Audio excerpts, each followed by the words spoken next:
Tinanong ni Inuyasha sa sarili niya kung bakit ibibigay ni Kikyo ang jewel kay Narako at mukhang lubos na kinamumuhian siya ni Kikyo. Biglang pinuntahan ng mga soul collectors ni Kikyo si Inuyasha at napagtanto nito na malapit si Kikyo sa kanila. Pinuntahan ni Inuyasha ito kahit na masakit pa ang katawan habang si Shippo ay pinipigilan ng mga soul collectors na pigilan si Inuyasha sa pagpunta kay Kikyo. Sa may puno, nagpakita si Kikyo at natuwa nang makita si Inuyasha na buhay pa. Nagalit si Inuyasha at tinanong kung bakit niya binigay kay Narako ang jewel, sagot ni Kikyo na para malagay niya si Narako sa kawalan. Hindi maintindihan ni Inuyasha ang sinasabi nito at ininform ni Inuyasha sa kanya sina Kagura at Kana habang si Kagura ay nanunood sa kanila ng palihim dahil inutos ni Narako sa kanya na bantayan si Kikyo at alamin kung anong pinaplano ni Kikyo. Tanong ni Inuyasha kay Kikyo na kaya ba binigay ni Kikyo ang jewel kay Narako ay dahil gusto niyang patayin niya si Inuyasha. Sagot ni Kikyo na hindi at pinaliwanag nito na hindi niya hahayaan na si Narako ang kumitil sa buhay ni Inuyasha. Naiinip na si Kagura sa pakikinig sa dalawa at balak na lamang patayin ang dalawa. Umatake si Kagura ngunit napansin siya ni Kikyo at naging walang saysay ang hangin ni Kagura sa sacred arrow ni Kikyo. Binantaan ni Kikyo si Kagura na sunod naman ang ulo niya ngunit tumakas si Kagura. Pinaalalahanan ni Kikyo si Inuyasha na lalakas palalo si Narako kaya huwag nitong hahayaan na mapatay si Inuyasha ni Narako hanggang sa makakaya na ni Kikyo na mapawala si Narako at jewel sa mundong ito at si Kikyo ang papatay kay Inuyasha. Wala nang iba. Umalis na si Kikyo at nakasalubong ni Inuyasha sina Kagome pabalik. Sinabi ni Inuyasha sa kanila na tunay na binigay ni Kikyo kay Narako ang jewel. Napagtanto ni Miroko na nagkampihan sina Kikyo at Narako ngunit sabi ni Inuyasha na hindi. Ikinagalit ito ni Kagome at umalis dahil sugatan si Inuyasha ngayon dahil binigay ni Kikyo ang jewel kay Narako ngunit patuloy pa ring dinedefend ni Inuyasha si Kikyo kaya sumama ang loob ni Kagome. Sa isang village, may umatake na isang demon at kinain ang mga hayop at tao. Ang demon na ito ay isa rin sa mga incarnations ni Narako na kayang makabasa ng iniisip ng iba. Samantala, balak na ni Inuyasha na umalis sa tinutuluyan nila dahil delikado at malapit lamang si Kagura sa kanila. Habang naghahanda, may naamoy si Inuyasha na patay na tao. Pagkalabas, sabi ng lalaki sa kanila na inatake ang kanilang village ng isang demon at may sugat na nakaukit na gagamba sa likod kaya napagtanto nila na isa sa mga incarnations ni Narako ang umatake sa village. Biglang nasunog ang lalaki at alam nila na si Kagura ang kinontrol dito at isa itong trap. Kahit na ganoon, pupunta pa rin sila dahil alam ni Kagura kung saan sila tumutuloy at walang saysay na tumakas sa kanila. Balik sa village, may nakatagong dalawang bata sa barn ngunit alam ito ng demon. Kakainin na ng demon ang dalawang bata buti na lamang nakaabot si Inuyasha. Pinapatakbo ni Inuyasha ang dalawang bata at napagtanto ni Inuyasha na kayang basahin ng demon ang iniisip niya. Nagpakilala ang demon na siya ay si Gush Inky at umatake si Inuyasha sa kanya. Nakaiwas naman si Gush Inky at nahihirapan si Inuyasha na makipaglaban dahil sa sugat nito. Dahil nababasa ni Gush Inky ang iniisip ni Inuyasha na iwasan ulit ni Gush Inky ang atake at pinatalsik si Inuyasha. Tutulong sana si Miroko ngunit sa inaasahan, may mga bubuyog ni Narako na kasama si Gush Inky. Biglang nakita ni Inuyasha ang dalawang bata na hindi pa tumakbo dahil kinuha nila ang damit ng nanay at tatay nila na kinain ni Gush Inky. Hindi mapapatawad ni Inuyasha si Gush Inky at gagamitin ang Windscar rito. Natanggal ni Gush Inky ang Windscar kaya hiniwa na lamang ni Inuyasha ang ulo nito ngunit nasira ni Gush Inky ang Tetsaiga gamit lamang ang ngipin niya. Nagulat si Inuyasha sa nangyari at kinalmat siya ni Gush Inky at nawalan ng malay.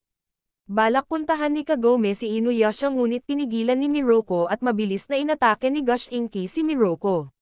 Natatakot si Kagome kay Gush Inky at humihingi ng tulong kay Inuyasha. Akala ni Gush Inky na patay na si Inuyasha ngunit buhay pa ito at iba ang anyo ni Inuyasha at pinutol ang isang braso ni Gush Inky. Nagulat si Gush Inky na nag-transform si Inuyasha at naiinis dahil naging iba na ang isip nito. Sabay na umatake ang dalawa at napatay ni Inuyasha si Gush Inky. Pagkatapos nito, nakakaramdam pa rin si Inuyasha na gusto niya pang pumatay at balak sana ni Kagome na lapitan siya ngunit sabi ni Inuyasha na huwag. Hindi kasi alam ni Inuyasha kung anong susunod na gagawin niya at mawalan siya ng kontrol. Hindi nakinig si Kagome at pinaupo si Inuyasha. Sa pagbagsak sa lupa, biglang naging normal na ulit si Inuyasha. Pagkaalis ni na Inuyasha, dumating si Sesshomaru at alam ni Sesshomaru na si Inuyasha ang pumatay sa demon at alam din niya na sugatan si Inuyasha. Naaamoy din ni Sesshomaru na ang ngipin ni Gush Inki ang sumira sa Tetsaiga dahil naaamoy nito sa ngipin ni Gush Inki ang Tetsaiga. Kinuha ni Sesshomaru ang ulo ni Gush Inki ngunit ang pinag-aalala niya na ang amoy ng dugo ni Inuyasha ay nagiba at katulad ng amoy niya at ng tatay nila ngayon si Inuyasha na para bang hindi na isang half-demon. Habang nagpapahinga sina Inuyasha, dumating ang bull na sinasakyan ni Totosai pati na si Miyoga. Nagulat si Miyoga nang makita ang nangyari sa Tetsaiga at ininform ni Inuyasha kay Miyoga kung bakit nasira ito. Inutos ni Miyoga kay Inuyasha na dalhin ang Tetsaiga kay Totosai para maayos nito at sakyan lamang ni Inuyasha ang bull ni Totosai para makapunta siya doon. Kinagabihan, ininform ni Kagome kay Miyoga na nag-transform si Inuyasha at tanong niya kung may kinalaman ba ito sa pagkasira ng Tetsaiga. Sagot ni Miyoga na oo at ang dahilan kung bakit binigay ng ama ni Inuyasha sa kanya ang Tetsaiga ay hindi lamang maprotektahan ni Inuyasha ang kanyang sarili sa mga kalaban kundi pati na masil ang demon side nito.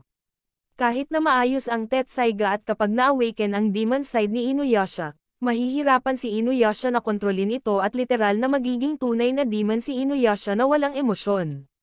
Pagkapunta ni Inuyasha kay Totosai, umiyak si Totosai nang makita niya ang Tetsaiga na sira. Sabi pa nito na kaya niyang ayusin ang Tetsaiga ng 3 araw ngunit kailangan niya ng fang ni Inuyasha kaya sa pilitang kinuha ni Totosai ang isang ngipin ni Inuyasha. Samantala, pumunta si Sesshomaru sa isang swordsmith na si Kei Jinbo. Si Kei Jinbo ay isang apprentice ni Totosai ngunit maraming ginagawang sword si Kei Jinbo na para sa kasamaan kaya inabandonan na siya ni Totosai. Gusto ni Sesshomaru na gumawa ng sword si Kei Jinbo gamit ang fang ni Gush Inki ngunit sabi ni Kei Jinbo na hindi siya makakagawa ng sword kung patay na ito. Binuhay ni Sesshomaru si Gush Inki gamit ang pagpatay sa mga demons ng Netherworld gamit ang Tensaiga. Nabuhay si Gush Inki at makakagawa na ngayon si Kei Jinbo ng isang sword na mas lalakas pa sa Tetsaiga na ginawa ng kanyang dating master. Makalipas ang 3 araw, late si Totosai na maibigay ang Tetsaiga at masama pa nito, unang araw ng buwan ngayon at tao si Inuyasha kaya wala siyang lakas kung may umatake man sa kanila. Pinag-aalala rin niya na marami na ring nakakaalam ng sikreto ni Inuyasha ngunit sabi ni Kagome na okay lamang ito at least mayroon ng maraming tao ang magiging concern sa kanya.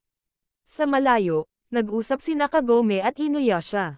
Tanong ni Kagome kay Inuyasha kung gusto pa rin ba nito na maging tunay na demon dahil nung araw na nag-transform si Inuyasha. Natakot si Kagome hindi dahil sa nakakatakot ang mukha nito kundi ang puso ni Inuyasha ay hindi maabot ni Kagome at ikinatatakot rin niya na kapag siya ay naging demon, kakalimutan ni Inuyasha si Kagome. Sagot naman ni Inuyasha na huwag siyang mag-alala dahil siya ay siya kahit anong mangyari at hindi niya kakalimutan si Kagome pati na ang iba. Sa kabilang banda, balak ni Joken na kuhanin ang sword kay Kei Jinbo ngunit pinatay ni Kei Jinbo si Joken pagkapasok pa lamang dahil parang nasapian si Kei Jinbo sa sword na ginawa niya. Pagkapunta ni Sesshomaru, wala na si Kei Jinbo at binuhay nito si Joken. Natuwa si Joken na binuhay siya ni Sesshomaru at tanong ni Sesshomaru kung nabuo na ni Kei Jinbo ang sword. Sagot ni Joken na oo ngunit napossess si Kei Jinbo ng sword. Habang natutulog, may naramdaman sina Miroko at Sango na may napakalakas na aura malapit sa kanila. Dumating si Kei Jinbo at hinahanap si Inuyasha. Tinuro ng sword kay Kei Jinbo si Inuyasha at tanong ni Miroko kay Inuyasha kung alam ba niya ang dahilan kung bakit galit si Kei Jinbo sa kanya, sagot ni Inuyasha na wala. Sabi ni Kei Jinbo na ang sword niya ang gustong pumatay kay Inuyasha at ang sword na ito ay gawa sa fang ni Gush Inki. Napagtanto na nila kung anong dahilan at balak ni Inuyasha na umatake ngunit pinigilan siya ni Miroko dahil sila na ni Sango ang bahala kay Kei Jinbo. Sumala ang Hiraikutsu ni Sango kay Kei Jinbo ngunit bumalik ito ngunit nahiwa ni Kei Jinbo ang Hiraikutsu. Nagbato si Miroko ng sutre kay Kei Jinbo at bumagsak ito. Akala nila natapos na si Kei Jinbo ngunit bumangon ito dahil binuhay siya ng sword. Hindi makatiis si Inuyasha na magtago na lamang sa likuran at sumugod ito. Nang biglang dumating si Totosai, dala-dala ang Tetsaiga. Kinuha ni Inuyasha agad ang Tetsaiga ngunit sabi ni Miyoga na hindi pa magagamit ni Inuyasha ito dahil wala siyang lakas. Nagkita muli ang master at apprentice na swordsmith at gustong ipagamit ni kay Jinbo kay Inuyasha ang Tetsaiga. Sumugod naman si Inuyasha gamit ang sword at namamangha si Inuyasha dahil kahit papaano kahit na ang Fang ni Gosh Inky ang sword na kalaban niya ay hindi pa rin nasisira ang Tetsaiga. Nag-umaga na kaya bumalik na ang demon powers ni Inuyasha at nag-transform na rin ang Tetsaiga ngunit biglang naging mabigat ito. Tanong ni Inuyasha kay Totosai kung anong ginawa niya, sagot ni Totosai na ang dahilan nito ay ang Fang ni Inuyasha ang ginamit niya para mabuo muli ito. Sumugod na si kay Jinbo at pinilit ni Inuyasha na iangat ang sword para makalaban.